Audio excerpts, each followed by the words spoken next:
My first lesson was brushing up my landing technique using this giant 70-foot tower, and my instructor was Falcon Tony Keogan. Exit position, hands across the top of your reserve parachute. Hands on there, like that. That's the way. Yeah. Now, is it going to drop straight to the ground when I step out? No, you'll be held on the brake and you'll be swinging to and fro. Then we can give you your instructions from here. Yeah. All right? The brake's on now? The brake's on now. Can you check your hooking up points? All four. You check them. Oh, I do? Yes. Yes. You're the one that's swinging out. Right, check equipment. My harness is all right. Helmet. Quick release box. And reserve parachute. Right, stand up against the gate. Yellow brake off. Yellow brake off. Yellow brake on. Brake on. Both hands across your reserve parachute. Watch the swing back against the platform. Doors open. Surprisingly, stepping off the tower is quite frightening, much worse than jumping from an aeroplane. Feet together. Hands across your reserve parachute. Look straight ahead. That's good. Right. It's very nasty feeling, is this? Right, you clear the aircraft. Look at your canopy. That's good. All-round observation. Reach up high on your front lift webs. That's it. Look behind you. Now look down in between your legs, checking to see if there's anyone below. That's good. Parachuting position now. Reach up high on your front lift webs. Elbows in. Elbows in. Turn your elbows in. That's it. When your landing position is right, they let you down at the normal parachuting speed. Yellow brake off. Yellow brake off. Back from the hip. Elbows in. These positions are vital. If your legs aren't together and your elbows in when you land, you could easily break a bone. Okay, John, that was quite good. It's slightly apart, but not too bad at all. Yeah. Odd numbers, turn your feet off, feet and knees tight together, elbows in, all together, go! My next bit of refresher training was learning how to land when you're not only going down, but across the ground too. That's what happens when there's a strongish wind. My class was jumping off the steps going one higher each time. Forward right, all together, go! Even though we landed on a padded floor, it was rather like jumping from a moving train and very exhausting. Forward right. Right, turn your feet off, you ready, go! You have to roll over as you hit the ground to absorb the impact, but the really expert Falcons often land upright on their feet. Elbows in, chin on chest, you ready, go!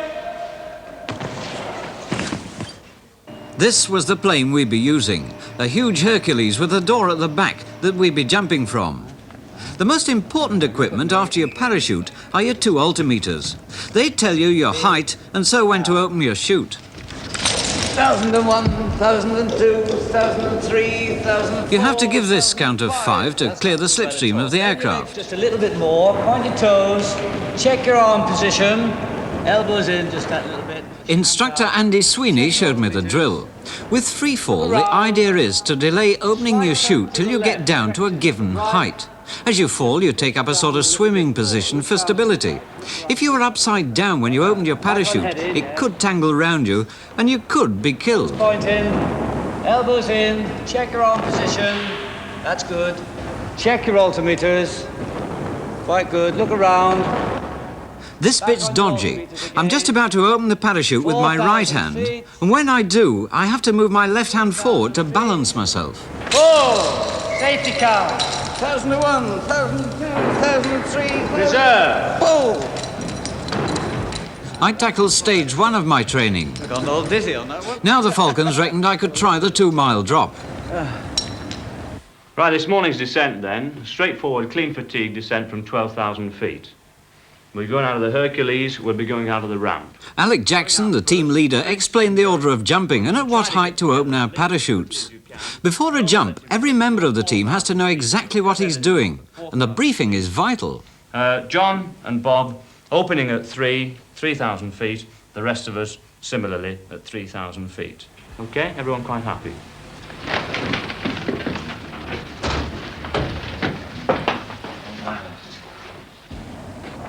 Okay, John, let's have a look at you. In the changing room, Andy checked my gear, including a device called a height finder, an important safety mechanism. Now this pulls the parachute at 2,000 if I don't pull at 3. That's an over the secondary one there. Right. It works on atmospheric pressure, and it's preset to trigger off at the right height. Okay, turn around. There are 2 equipment checks, one in the changing room and the other on the plane just before the jump. Andy checked the straps on my parachute and the release pins attached to the height finder. Okay, John, fine. Let's go. Right then. Outside, the Hercules was warmed up and ready for takeoff. By now, I was feeling terrified at the thought of jumping after a 3-year gap. But at least Andy and the team were with me, and we all had our reserve chutes as well as our main ones.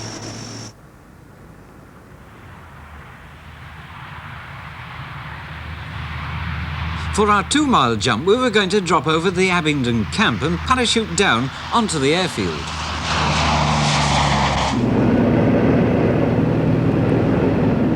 Inside the aircraft, there was nothing to do but wait.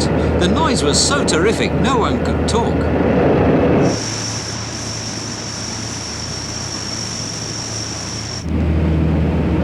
As the tailgate door opened, my stomach heaved. There was no going back now. A minute before the drop, we all stood up and our gear had its second check, a final one for absolute safety.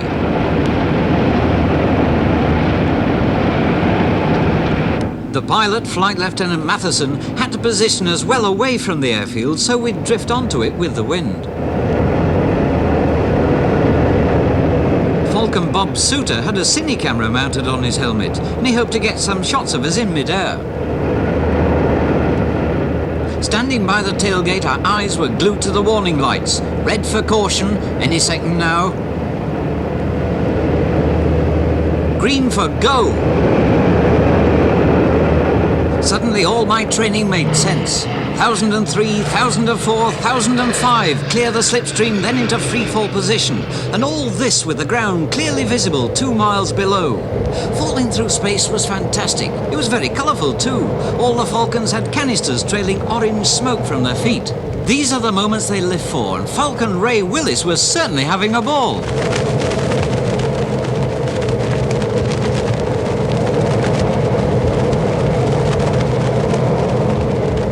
I found I was enjoying flashing through the air at 120 miles an hour. The force of it pushed my cheeks in and left me breathless, and thanks to Bob coming in close with his camera, we managed to get these incredible close-up pictures. With the ground rushing towards you faster than an express train, you have to keep your eyes on your altimeter.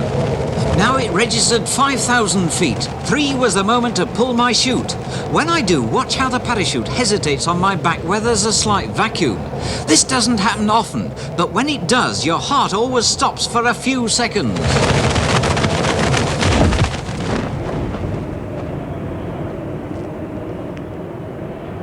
The twisted rigging lines soon untangled and we all floated gently down together.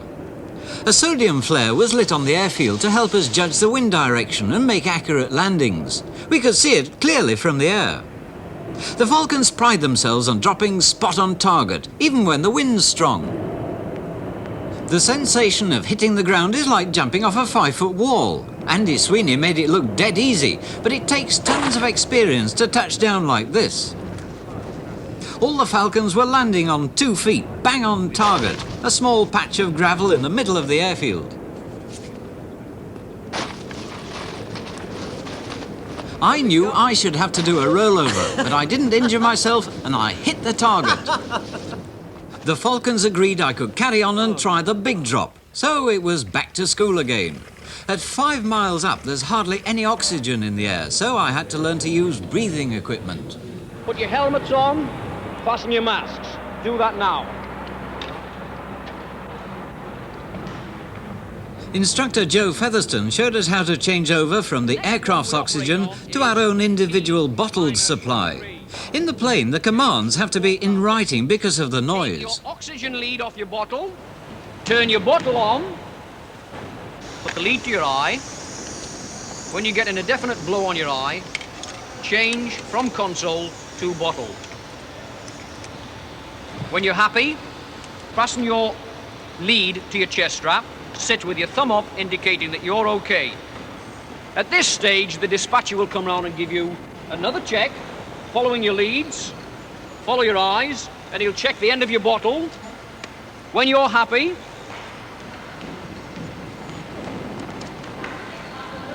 you just tap your hand and you put your hand down and relax. P-1, stand up. Turn and face the ramps, move down to the end of the ramp, pull your goggles down. Look at the lights. Red on, green on, go! Losing your oxygen supply spells danger, and you need to know the emergency drill. For this, I went to the RAF's North Luffenham Training Centre. Inside a mock-up of an aircraft fuselage, you can find out what it's like to breathe without enough oxygen. Outside, Sergeant Chalmers sealed the doors.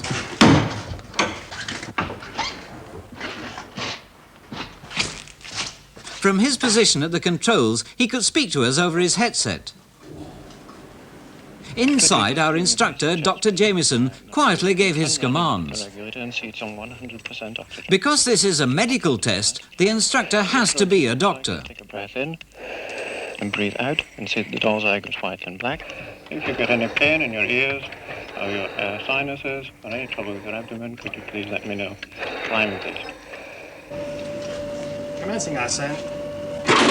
Sergeant Chalmers set pumps in motion, taking air out of the chamber, and Dr. Jameson asked us to burp to lose some body air.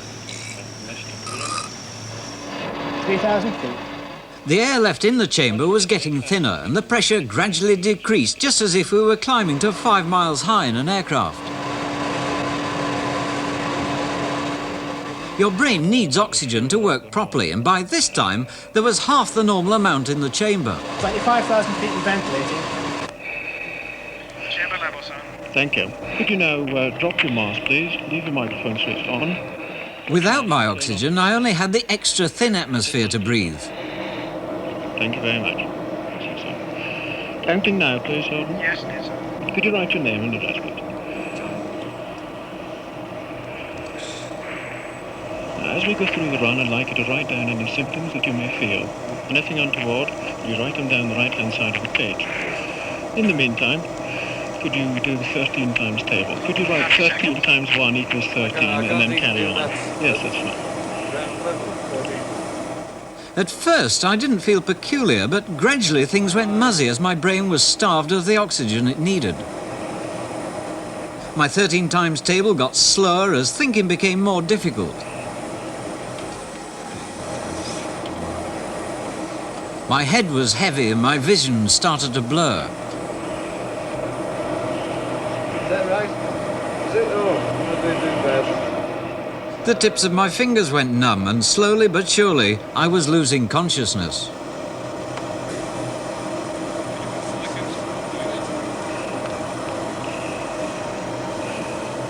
Would you like to put your mask on now?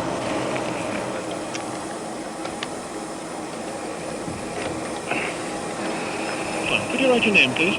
It's a funny thing, but when you get your oxygen back, you feel worse for a bit before you feel better. That's fine. Keep writing it. Write it again. You see, his writing is now getting much larger. Oxygen is flowing back to his brain. In a moment, his writing will get smaller and back to more normal size as he completely recovers. Tell me when you feel perfectly all right again. No, I feel now. You feel fine now? Yes. Good. Well, how did you feel throughout your run? Once I was normal again, I had to describe to the doctor exactly how I'd felt during my minute without oxygen. I couldn't multiply 1 by 6. Yes. For 1/6. Yeah. But you knew yourself that you were having that difficulty. Oh, yes, yes. yes. So at that stage in an aircraft, you would in fact have been able to check your system. Yeah. That's fine. Could you now hand over the sheet? Only when you've done this decompression drill can you jump from 5 miles up. And I was given this certificate to say I'd completed it successfully. Then I was allowed to join the rest of the Falcons for the team briefing at RAF Abingdon. Right, this morning's descent then, the high one from 25,000 feet, working in conjunction with the Joint Services team whose aircraft we'll be using. The stick order, as you can see from the board here, the aircraft's flying this way, port stick, starboard stick, John Noakes going out number 1, port stick. Followed immediately by Bob, and the rest of us going out in a steady stream. Okay, there's no rush about this one. Just take your time, a nice steady exit over the ramp. John going out first. I said the one height of 25,000 feet. The action's in free fall. John just lies stable. Bob will be coming down, filming you again. Just hold your position. He will come down and hold you. Yeah. And from then on, I want as many people as possible to come in and join the link. Opening height for everyone, 3,000 feet. Remember, we're using the height finder on this descent. Primary opening at 3,000 feet. If for any reason it doesn't fire, ride it down to 2,000 feet and go in for your manual pull as usual. Everyone quite happy there with the stick order and his movements in free fall? If by about 6,000, Alec, they could all start to move away from me, and that'll give me a chance to settle down, have a nice look around and wait for the opening. Yes. By 6,000 feet, no relative work at all, or no movement. Keep well away from each other, and remember that things will be firing off without the manual pull, so anywhere near 3,000 feet, keep well out of the way of anyone else. After the briefing, we had to draw our parachutes, which were special ones for high altitude. Another part of my equipment was different too. I'm wearing a piece of equipment I've never worn before, and it's on my foot. It's this smoke canister. Now, to operate it, all you do is take off the lid and pull the piece of string. Now, normally you do this before you leave the aircraft, and you get a nice trail as you're going down in free fall. But what I'm going to do, I'm going to pull it after my parachute opens, and then the Blue Peter cameras will be able to see where I am, up in the sky, and follow me down. With a bit of luck, see where I land. And now I've got to get into this parachute.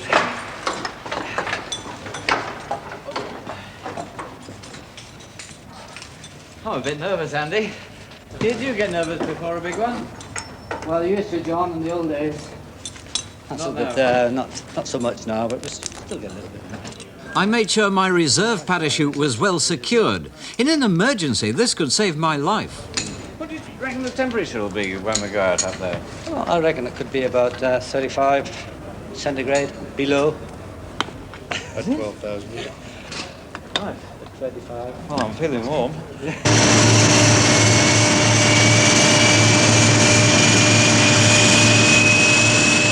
Our plane was ready, and this time as I walked out, I was so nervous it was almost unbearable.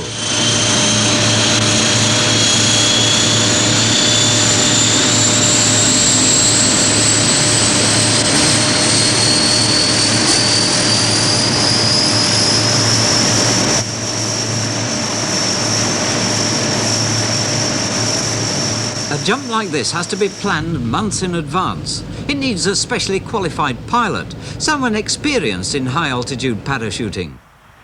Jumping from 5 miles up, you can drift a long way with the wind, so you need a huge dropping area. We were going to Salisbury Plain, but it's on the route for passenger jets to America flying at the same height as us. So the precise day, time and course of our flight had to be logged well in advance to avoid any collisions.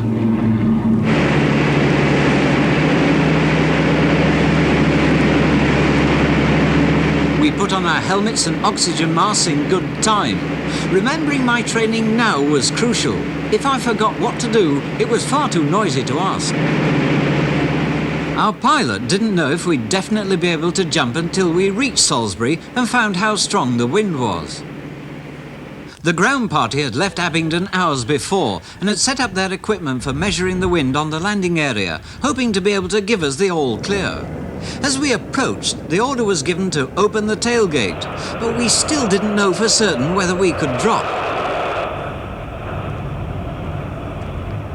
If the wind was over 18 knots, some of us would probably be injured when we landed. Between 14 and 16. The occasional gust just over 16. But in the main, it's fairly constant wind now on 110, and it's 14 to 16 knots. The information was radioed up to our plane. Our big jump was definitely on.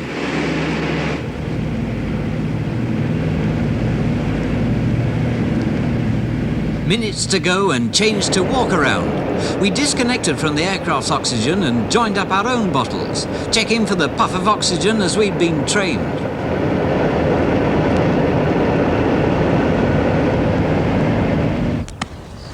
Far, far below, the ground crew lit flares. We were so high we couldn't see them from the aircraft, but when we neared the ground, they'd help us judge the wind speed. Because the wind was so strong, we'd be dropped 2 miles away to drift downwind towards the ground party. At last, the order came to stand up. By now, my nervousness had gone. I was looking forward to this challenge of a lifetime. The freefall before opening our chutes would last 2 whole minutes, and in front of us was that 5 miles of emptiness.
After the incredible freefall, my chute opened without a hitch, and I was in complete control as I floated down towards Salisbury Plain.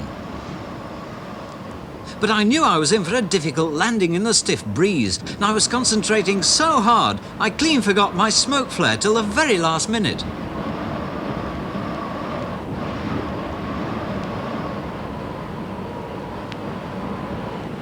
Only feet to go and touchdown! But once I was down, my troubles weren't over. My parachute caught in the wind like a sail and I was dragged bodily across the ground. I struggled to get the canopy down and thought I was never going to make it. It wasn't long though before Andy and the other Falcons were there to help me. See the oxygen? Hello, Andy. Oh, did you hear me shout that? Yeah? I heard you shouting. Pull your smoker cap down. Yeah, I forgot all about that. Yeah. I thought perhaps maybe you'd pulled it. No. And we got at one point there were about 5 of us. There was Bob with the stills, Bob with the cine, Ray with the stills, and Henry was there. Everybody got into it, did they? Yeah, and then someone came in and hit it. An army fella came in. He flaps all over the place. And we went head over heels. Someone kept a hold The Falcons had been terrific. Not many crack teams would take on a learner like me, and thanks to them I'd achieved one of my greatest ambitions. It's a long time before falling, actually, though, isn't it? What a fantastic experience that must have been, John. What a relief, though, when I got down. I want to ask you a question. Yeah? Would you do it again? Oh, yes, yes. You really would? Yeah. Oh, that must have been a pretty good feeling then. Oh, it wasn't too bad, because somebody held my hand as I went down. Very modest. I think terrific achievement, Johnny. Marvellous. Well, we'll be back on Thursday, and we'll be meeting a ventriloquist. He's only 12 years old, he comes from Wales, and he'll be getting 1 or 2 tips from Ray Allen. So we'll see you on Thursday. Bye-bye. Bye-bye. Bye-bye.